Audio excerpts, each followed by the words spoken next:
Welcome to the deep dive. Today, we're taking a closer look, really getting into the story of Jon-Claude LaForest. Right, professionally known as Jon-Claude on To Beat. Exactly. He's a music producer, yeah, but also marketer, CEO of Only Exclusive Studios out in Tucson. Quite the portfolio.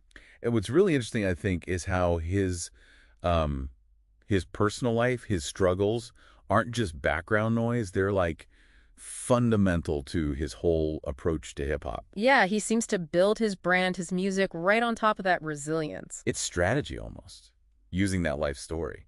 So our goal here is to kind of unpack that. How does his specific journey change things for, independent artists? Mm-hmm. Because that line he uses, cars to streets and now beats. It's just, wow. It really hits, doesn't it? It's more than just a catchy phrase. So, okay, let's start at the beginning. Fort Lauderdale, Los Olas area. That's where the music bug bit him. Right. Seemed like a pretty standard start musically. But then things take a turn. Pretty significant struggles come into play. And this is where it gets really intense. Yeah, definitely. He's talked about experiencing homelessness for roughly half his life, is how he put it. Have his life. What's that? Moving from cars to the streets, like you said. It's not just a footnote in his bio. It's core to who he is, his perspective as an artist. It must be something most people can barely imagine, let alone live through. Exactly. And it shapes everything. And it wasn't just physical hardship, right? He's been really open about mental health, too. Very open. There's that quote. Yeah, I've got it here. I've battled with mental illness on a level you just couldn't imagine. To be able to put this into my music now is priceless. See, he views it almost as, well, maybe not an advantage, but essential. Part of the creative fuel. Like turning vulnerability into a strength, creatively. Precisely. And that connects directly to his business side, too, I think. How so? Well, think about it. These experiences, they didn't break him. They seem to have fueled this incredible entrepreneurial drive. Founding Only Exclusive Studios in 2022. In Tucson, yeah. That's not just a recording spot. It's his command center. He built it himself. No waiting for permission, no gatekeepers. Right. He's got the website.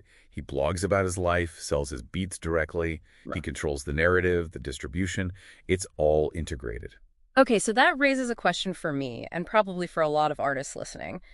How do you translate that kind of raw, personal stuff into, well, a varied musical output?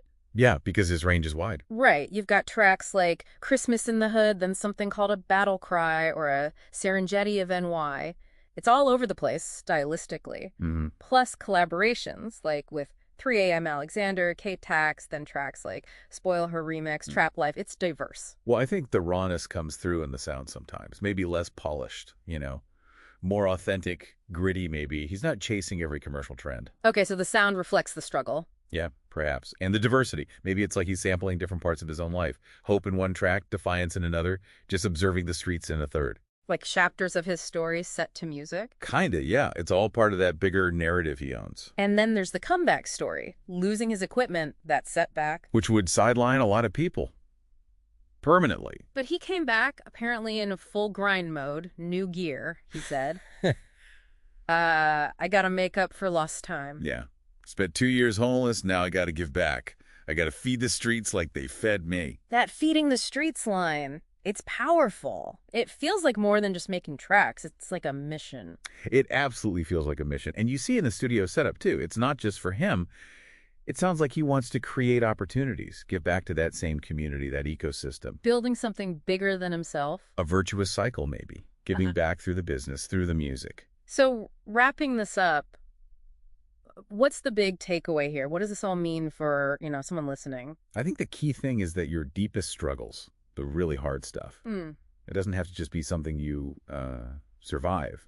It can actually become your unique strength, your source of authenticity, your drive, if you consciously weave it into what you do. Making it your signature almost, your differentiator. Exactly, whether you're in music or business or anything else. So maybe the final thought for you listening is this.